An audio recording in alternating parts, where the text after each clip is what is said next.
नमस्कार टीचर्स में आप सभी का एक बार फिर से स्वागत है। आज के इस वीडियो में विशेष आवश्यकता वाले बच्चे अधिगम अक्षमता से कुछ महत्वपूर्ण एमसीक्यू करेंगे। तो चलिए दोस्तों स्टार्ट करते हैं। हमारा पहला क्वेश्चन है, विशिष्ट बालकों के अंतर्गत निम्न में से कौन सा बालक आता है। ऑप्शन ए है पिछड़ा बालक, ऑप्शन बी है प्रतिभाशाली बालक, ऑप्शन सी है मंदबुद्धि बालक, ऑप्शन डी है ये सभी। तो निश्चित रूप से आप सभी को इसका आंसर पता चल गया होगा दोस्तों, क्योंकि हम इससे पहले वाले वीडियो में विशिष्ट बालक या अधिगम अक्षमता ये सभी कॉन्सेप्ट को लेकर बहुत ही शानदार तरीके से समझ चुके हैं। पूरा कॉन्सेप्ट इसके पहले वाले वीडियो में थ्योरेटिकल रूप से हम देख चुके हैं, इसलिए इसमें जितने भी प्रश्न आएगा अगर उस वीडियो को देख डाले रहेंगे तो निश्चित रूप से जल्दी से इसका जो ऑप्शन है उसमें से आंसर नज़र आएगा। तो निश्चित रूप से इसका यहाँ पर आंसर जो होगा ये सभी होगा दोस्तों, क्योंकि विशिष्ट बालकों के अंतर्गत पिछड़ा बालक, प्रतिभाशाली बालक, मंदबुद्धि बालक ये सभी आ जाते हैं। आगे देखते हैं नेक्स्ट क्वेश्चन। यदि कोई छात्र असामाजिक व्यवहार का प्रदर्शन करता है तो शिक्षक को क्या करना चाहिए। ऑप्शन ए है छात्र को शारीरिक दंड देना चाहिए, ऑप्शन बी है उसके व्यवहार का कारण जानना चाहिए, और ऑप्शन सी है उसे उपदेश देना चाहिए, ऑप्शन डी है उसे कक्षा से बाहर निकाल देना चाहिए। तो निश्चित रूप से दोस्तों इसका जो आंसर है उसके व्यवहार का कारण जानना चाहिए, ये इसका आंसर होगा।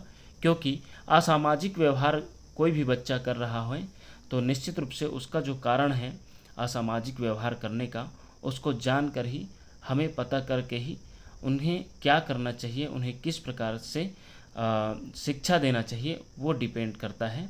तो निश्चित रूप से उनके असामाजिक व्यवहार के कारण को पता करना बहुत ज़रूरी है, इसलिए इसका आंसर जो है बी होगा। आगे बढ़ते हैं। बालक में अपराधी प्रवृत्ति के विकसित होने के मुख्य कारण हैं। तो ऑप्शन ए है परिवार का वातावरण, ऑप्शन बी है अनुशासनहीनता, ऑप्शन सी है आर्थिक अभाव, ऑप्शन डी है दोषपूर्ण पाठ्यक्रम। तो दोस्तों अगर हम अपराधी प्रवृत्ति का मुख्य कारण की बात करेंगे तो निश्चित रूप से परिवार का वातावरण होगा। जैसा वातावरण से आया रहेगा बच्चा उसी प्रवृत्ति का होता है। तो निश्चित रूप से इसका जो मुख्य कारण बोला जाएगा तो परिवार का वातावरण होगा। तो आगे बढ़ते हैं। Most IMP question. Cyril Burt के अनुसार पिछड़े बालकों की बुद्धि लब्धि होती है। सिरिल बर्ट जी ने पिछड़े बालकों की एक बुद्धि लब्धि हम इसके पहले वाले वीडियो में चर्चा कर भी चुके हैं। तो निश्चित रूप से आपको आंसर पता चल गया होगा यदि आप इसके पहले वाले वीडियो को देखे होंगे। तो इसका जो आंसर होगा दोस्तों 85 से कम होता है। सिरिल बर्ट के अनुसार पिछड़े बालकों की बुद्धि लब्धि 85 से कम बताया गया है। आगे बढ़ते हैं। शैक्षिक समस्याओं से ग्रस्त बालकों को किस समस्या का सामना करना पड़ता है। तो हम ऑप्शन देखते हैं। कान व उससे जुड़ी नसों का सही प्रकार से काम नहीं करना, भाषा के बोलने में असामान्यता का होना, ऑप्शन सी है मानसिक सक्रियता का कम होना, व्यवहारिक एवं सामाजिक बुद्धि में कमी का होना। तो निश्चित रूप से दोस्तों शैक्षिक समस्याओं से ग्रस्त बालकों की बात हो रही है। तो किस समस्याओं से का सामना करना पड़ता है, तो वो जो है शैक्षिक समस्या से ग्रस्त होता है वो बालक भाषा के बोलने में असामान्यता का महसूस करते हैं। जैसे कि यदि हम कम पढ़े लिखे और पढ़े लिखों के सामने में यदि हम जाते हैं तो हम बोलने में झिझक होते हैं हमें कि उनके सामने में कोई गलती ना हो जाए, इसलिए भाषा के बोलने में असामान्यता का होना इसका जो हो जाएगा आंसर। आगे बढ़ते हैं। 5वीं कक्षा के दृष्टिबाधित विद्यार्थी जो है ऑप्शन देखते हैं कि माता पिता और मित्रों द्वारा उसे दैनिक कार्य को करने में सहायता की जानी चाहिए, ऑप्शन बी है के साथ कक्षा में सामान्य रूप से व्यवहार किया जाना चाहिए और श्रव्य सीडी के माध्यम से सहायता उपलब्ध कराई जानी चाहिए, ऑप्शन सी है के साथ विशेष व्यवहार किया जाना चाहिए, और ऑप्शन डी है को निचले स्तर के कार्य करने की छूट मिलनी चाहिए। तो दृष्टिबाधित की बात हो रही है दोस्तों। दृष्टिबाधित है तो निश्चित रूप से उन्हें श्रव्य सीडी के माध्यम से उन्हें जो भी हमें उनके माध्यम से सिखाई जानी है वो उपलब्ध करानी चाहिए। तो इसका जो आंसर है ऑप्शन बी होगा। आगे बढ़ते हैं। एक बच्चा जो है खाली स्थान से ग्रस्त है और ए से डब्ल्यू 100 को वॉच पढ़ता है और न्यूक्लियर को अनक्लियर में अंतर नहीं कर सकता, तो यह जो है किस प्रॉब्लम के तहत होगा पूछा गया है। तो ऑप्शन ए है शब्द जम्बलिंग विकार, ऑप्शन बी है डिसलेक्सिया, ऑप्शन सी है डिस्मॉर्फिया और ऑप्शन डी है डिसलेक्सिया। ये बहुत ही इम्पॉर्टेंट क्वेश्चन है दोस्तों, ये बहुत बार पूछा जा चुका है, सेम हूबहू क्वेश्चन आया है टेट या परीक्षा शिक्षक भर्ती परीक्षाओं में। तो निश्चित रूप से जो इसका आंसर है दोस्तों डिसलेक्सिया होगा, क्योंकि ये जो है पठन संबंधी विकार है, अक्षमता है। तो डिसलेक्सिया जो है पठन संबंधी होता है, इसलिए इसका जो आंसर है ऑप्शन डी होगा। आगे बढ़ते हैं। शारीरिक रूप से अक्षम बच्चों को सामान्यता होते हैं, शारीरिक रूप से बोला गया है दोस्तों, तो निश्चित रूप से शारीरिक रूप से जो अक्षम होते हैं उन्हें लिखने में प्रॉब्लम होता है, अर्थात इसका जो आंसर आ जाएगा डिस्ग्राफिया। आगे बढ़ते हैं। श्रवण ह्रास से ग्रसित बच्चे कक्षा में किस से सबसे मुख्य नैराश्य कुंठा का सामना करते हैं? जिन्हें श्रवण संबंधी प्रॉब्लम है, सुनने संबंधी प्रॉब्लम है। तो इसका जो ऑप्शन देखते हैं, दूसरों के साथ संप्रेषण करने तथा सूचनाओं को बांटने में अक्षमता, दूसरे विद्यार्थियों के साथ परीक्षा देने में अक्षमता, और ऑप्शन सी है प्रस्तावित पाठ्य पुस्तक को पढ़ने की अक्षमता, और ऑप्शन डी है खेलकूद में भागीदारिता निभाने में अक्षमता। तो निश्चित रूप से दोस्तों जिन्हें कम सुनाई देता है उन्हें दूसरे से बात करने में असहज महसूस होता है, संप्रेषण करने में असहज महसूस होता है, क्योंकि अपनी बात को तो सामने में प्रस्तुत कर लेते हैं लेकिन सामने वाले की बात को सही ढंग से नहीं सुन पाते, इसलिए इसका जो आंसर होगा ऑप्शन ए होगा। आगे बढ़ते हैं। सामान्य विद्यार्थियों के साथ यदि आपको एक नेत्र बाधित विद्यार्थी को पढ़ने का अवसर प्राप्त हो, तब आप उससे कक्षा में किस प्रकार का व्यवहार करेंगे? तो ऑप्शन देखते हैं साथियों। उस पर अतिरिक्त ध्यान देंगे क्योंकि इससे अधिकांश की पढ़ाई में बाधा पहुंचती है, ऑप्शन बी है कक्षा में उसके साथ सहानुभूति व्यवहार करेंगे, ऑप्शन सी है आप सोचेंगे कि अध्यापन उसकी नीति ही थी और कुछ नहीं कर सकते, और ऑप्शन डी है आगे वाली पंक्ति में उसके बैठने की व्यवस्था करेंगे और उसकी सुविधा के अनुसार गति से उसको पढ़ाएंगे। तो दोस्तों उसके साथ सहानुभूतिपूर्ण तो व्यवहार करेंगे, लेकिन उन्हें कक्षा में सीखने पर फोकस करना है, इसलिए जो आंसर है दोस्तों क्योंकि वो दृष्टिबाधित हैं, नेत्र बाधित हैं, उन्हें कम दिखाई देते हैं, इसलिए उन्हें आगे वाली पंक्ति में बैठने की सलाह देंगे और उचित सुविधानुसार उन्हें पढ़ाएंगे। तो निश्चित रूप से इसका जो आंसर होगा ऑप्शन डी होगा। आगे बढ़ते हैं। यदि कोई छात्र असामाजिक व्यवहार का प्रदर्शन कर रहा हो तो शिक्षक को क्या करना चाहिए? तो इसका ऑप्शन देखते हैं दोस्तों। इसका ऑप्शन है छात्र को शारीरिक दंड देना चाहिए, उसके व्यवहार का कारण जानना चाहिए, उसे उपदेश देना चाहिए या उसे कक्षा से बाहर निकाल देना चाहिए। तो निश्चित रूप से इसका जो आंसर है दोस्तों ऑप्शन बी होगा, उसके व्यवहार का कारण जानना चाहिए। शायद ये क्वेश्चन रिपीट हो रहा है साथियों। आगे देखते हैं। यदि कोई बच्चा विद्यालय में हमेशा देर से पहुंचता है तो आप क्या करेंगे? ऑप्शन ए है उसे डांटेंगे ताकि वह गलती दोबारा ना करे, ऑप्शन बी प्रधानाचार्य को बताएंगे, ऑप्शन सी उसके माता पिता से संपर्क करेंगे, ऑप्शन डी है बच्चे से बातचीत करके कारण जानने का प्रयास करेंगे। तो निश्चित रूप से दोस्तों कोई भी इस प्रकार का जब बच्चे कोई गलती करते हैं तो बिना कोई उन्हें डांटे या एक्शन लिए हम पहले उनके कारण को, बच्चे के देर से पहुंचने का कारण जाने बिना हम उन्हें डांट फटकार नहीं लगाएंगे। तो निश्चित रूप से कारण जानना जरूरी है, इसलिए इसका आंसर होगा डी। आगे बढ़ते हैं। प्रतिभावान बालक की पहचान अवलोकन द्वारा नहीं की जा सकती क्योंकि अवलोकन वस्तुनिष्ठ तकनीक नहीं है, ऑप्शन बी है अवलोकन व्यक्तिनिष्ठ प्रविधि है, अवलोकन सिर्फ विशेषज्ञों द्वारा ही किया जा सकता है, और ऑप्शन डी है उपरोक्त में से सभी। तो निश्चित रूप से दोस्तों इसका जो आंसर है उपरोक्त में से सभी होगा।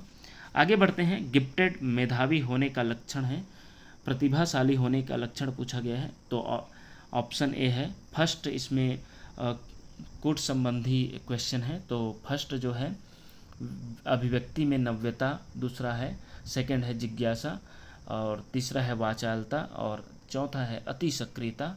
तो इसमें जो है दोस्तों फर्स्ट और सेकंड जो है दोनों एक मेधावी प्रतिभाशाली बालक के लक्षण है अभिव्यक्ति में नव्यता और जिज्ञासा, इसलिए जो आंसर है फर्स्ट और सेकंड होगा ऑप्शन बी। तो इस प्रकार इसका आंसर जो होगा बी होगा। आगे बढ़ते हैं दोस्तों। यदि एक बच्चा 16 को 61 लिखता है तथा 6 और डी के मध्य अंतर नहीं कर पाता तो यह है, तो निश्चित रूप से जो इसका जो आंसर होगा दोस्तों, यह जो है निश्चित रूप से इन्हें सीखने में अक्षम हो रहे हैं। तो निश्चित रूप से इसका जो आंसर होगा बी होगा, सीखने में अक्षम। आगे बढ़ते हैं दोस्तों। निम्नलिखित में से कौन सा संकेत बच्चों में दृष्टिबाधिता की समस्या सूचित नहीं करता? तो दृष्टिबाधिता की समस्या सूचित नहीं करता बोल रहे हैं, मतलब नहीं करता बोला गया है दोस्तों। तो हम पहले ऑप्शन देखते हैं। दिशा निर्देश के अनुसरण में उदासी, ठोकर लगने का भय, दूरी मापने में असमर्थता। तो सबसे पहले तो हम सही आंसर है उसको देखते हैं। तो दूरी मापने में असमर्थता तो होती ही है दोस्तों दृष्टिबाधिता बच्चों को, क्योंकि कम दिखाई देने से उन्हें दूरी मापने में असमर्थ होते हैं। ठोकर लगने का भय, अगर सामने कोई वस्तु है और यदि उन्हें सही ढंग से नहीं दिखाई दिया तो ठोकर लगने का भय रहता है, जिसके कारण उन्हें उदासी होने का सामना करना पड़ता है। तो निश्चित रूप से ये तीनों तो होगा। तो ऑप्शन ए है जो दिशा निर्देश के अनुसरण में समस्या नहीं होती उन्हें, तो इसका जो आंसर है ऑप्शन ए होगा। आगे बढ़ते हैं। वाक बाधित बच्चों का विकास किया जा सकता है।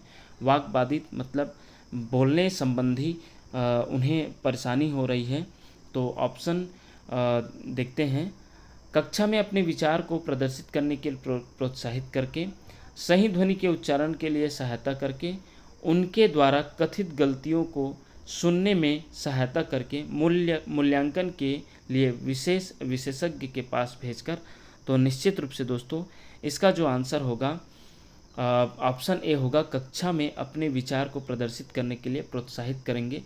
तो बच्चा जो है वाक संबंधी उन्हें परेशानी रहेगी, वो खुल के बाहर आएगी और वो सीखने सिखाने संबंधी में वो अच्छे से भाग ले पाएंगे। तो निश्चित रूप से जो इसका आंसर होगा ऑप्शन ए होगा। आगे बढ़ते हैं। 18वां क्वेश्चन। मंद अधिगमकर्ता जिनकी शैक्षिक उपलब्धि सामान्य योग्यता से कम रह जाती है कहे जाते हैं। तो ऑप्शन देखते हैं। पिछड़े, ऑप्शन बी है विशेष, ऑप्शन सी है बाल अपराधी, ऑप्शन डी है मानसिक रूप से कमज़ोर। तो निश्चित रूप से दोस्तों जो सामान्य योग्यता से कम रह जाती है अधिगमकर्ता में या पीछे रह जाते हैं तो उसको पिछड़े बालक की श्रेणी में रखा जाते हैं, इसलिए इसका आंसर पिछड़े बालक की श्रेणी में आएगा। आगे देखते हैं। अगला क्वेश्चन। एक मंद गति से, इसका नंबरिंग नहीं हो पाया है दोस्तों। एक मंद गति से सीखने वाले बालक को ज़रूरत होती है अतिरिक्त सहायता की, विशेष सहायता की, किसी सहायता की नहीं, कुछ सहायता की। तो निश्चित रूप से दोस्तों एक मंद गति, धीमी गति से सीखने वाले बच्चों को विशेष सहायता की आवश्यकता होती है। आगे बढ़ते हैं। आपकी कक्षा के एक विद्यार्थी में झूठ बोलने की आदत है, आप उसके साथ कैसा व्यवहार करेंगे? ऑप्शन ए है झूठ न बोलने के लिए कहेंगे, ऑप्शन बी उसे सज़ा देंगे, ऑप्शन सी उसकी उपेक्षा करेंगे, ऑप्शन डी उसे विश्वास में लेंगे एवं परामर्श देंगे। तो निश्चित रूप से इसका जो आंसर होगा दोस्तों ऑप्शन डी होगा, उसको पहले विश्वास में लेंगे फिर उचित परामर्श देंगे ताकि वह झूठ बोलने की आदत को छोड़ पाए। आगे बढ़ते हैं। डिस्ग्राफिया मुख्यतः किस कठिनाई से जुड़ा हुआ है? तो डिस्ग्राफिया दोस्तों हम इसके पहले वाले वीडियो में जितने भी अधिगम संबंधी अक्षमता है उन्हें हम चर्चा किए थे, तो उसमें हम चर्चा कर चुके हैं कि डिस्ग्राफिया जो है लिखने संबंधी जो है अक्षमता है, अधिगम संबंधी अक्षमता लिखने की। तो ऑप्शन इसका बी होगा।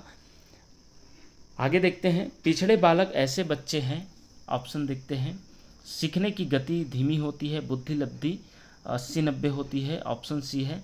मानसिक रूप से अस्वस्थ और असमायोजित व्यवहारिक होते हैं, और ऑप्शन डी है उपरोक्त सभी। तो निश्चित रूप से दोस्तों इसका जो आंसर होगा उपरोक्त सभी होगा, क्योंकि पिछड़े बालक के जो लक्षण है वो सभी इसमें आ रहे हैं, तो इसलिए इसका जो आंसर होगा उपरोक्त सभी होगा। आगे बढ़ते हैं।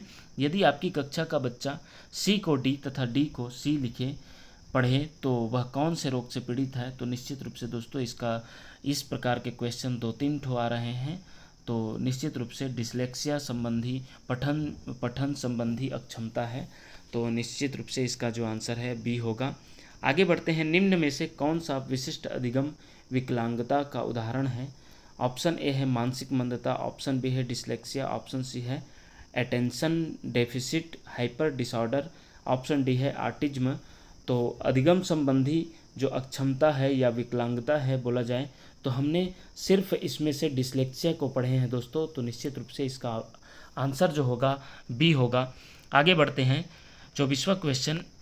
जो बालक स्कूल के जीवन के मध्य में अपनी आयु स्तर की कक्षा से एक नीचे की कक्षा का कार्य करने में असमर्थ हो, वह निश्चित रूप से दोस्तों इसका जो आंसर है अपने से नीचे की कक्षा के कार्य को भी करने में असमर्थ हो तो उन्हें हम पिछड़ा बालक की श्रेणी में रखते हैं। इसके पहले वाले वीडियो में हम पिछड़ा जो बालक होते हैं उनके लक्षण में हम पढ़ भी चुके हैं साथियों। आगे बढ़ते हैं। निम्नलिखित में से कौन सा कथन असत्य है?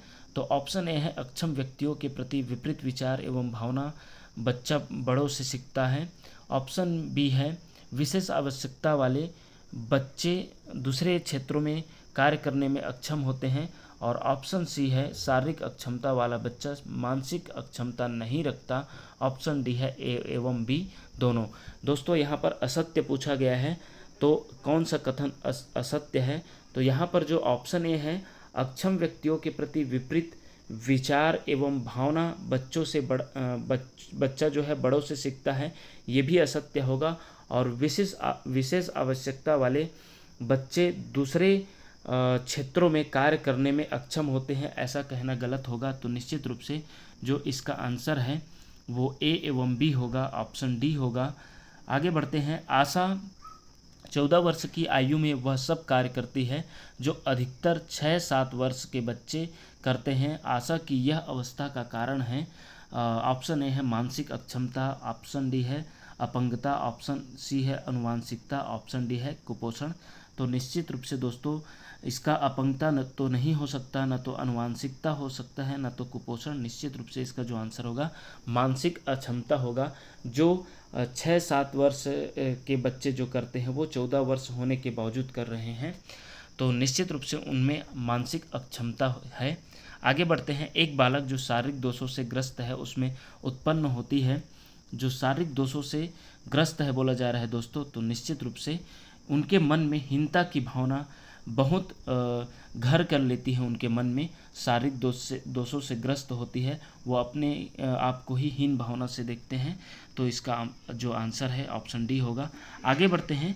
सीखने संबंधी निर्योग्यताएं सामान्यतः ऑप्शन ए है औसत से श्रेष्ठ बुद्धि लब्धि वाले बच्चों में पाई जाती है, ऑप्शन बी है लड़कियों की तुलना में अधिकतर लड़कों में पाई जाती है, ऑप्शन सी है अधिकतर उन बच्चों में पाई जाती है जो शहरी क्षेत्रों की अपेक्षा ग्रामीण क्षेत्रों में संबंध रखते हैं, और ऑप्शन डी है उन बच्चों में पाई जाती है विशेषतः जिनके पैतृक अभिभावक इस प्रकार की समस्याओं से ग्रसित होते हैं। तो सीखने संबंधी निर्योग्यताओं में सामान्यतः बोला गया है दोस्तों, सीखने संबंधी निर्योग्यताएं मतलब उसमें कमी होती है सीखने संबंधी में, तो निश्चित रूप से जो भी निर्योग्यताएं हैं वो ऑप्शन डी में आएगा दोस्तों। इसका जो आंसर है ऑप्शन डी में आएगा। उन बच्चों में पाई जाती है जिसमें पैतृक अभिभावक भी उस समस्याओं से ग्रसित होती हैं, और इसका बाकी ऑप्शन देखा जाए तो निश्चित रूप से उस श्रेणी में नहीं आ पा रहा है, और क्योंकि ऑप्शन ए जो है औसत से श्रेष्ठ बुद्धि लब्धि वाले बच्चों में पाई जाती है, तो ये तो नहीं हो सकता।